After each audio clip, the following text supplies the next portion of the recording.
पुण्यातील तनिषा भिसे मृत्यू प्रकरणी आज मंगेशकर कुटुंबाची पत्रकार परिषद। मंगेशकर कुटुंब काय भूमिका मांडणार याकडे लक्ष। तर मंगेशकर रुग्णालय प्रकरणी ससून रुग्णालयाचा अहवाल सरकारला होणार सादर।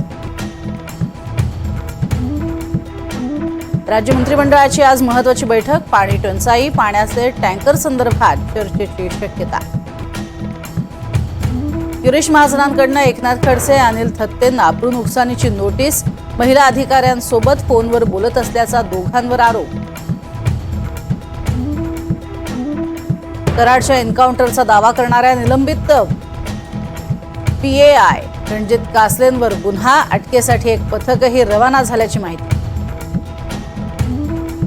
अवादा कंपनीच्या चोरीचा अखेर उलगडा। 10 आरोपींकडून चोरी, 4 जण अटकेत।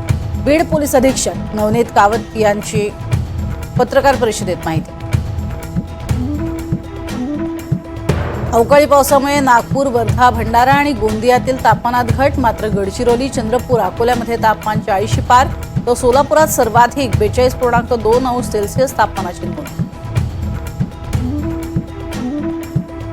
मुर्शिदाबाद हिंसाचार प्रकरण सर्वोच्च न्यायालयात। SITकडून चौकशी करण्यासाठी जनहित याचिका दाखल। आतापर्यंत 150हून अधिक जणांना अटक।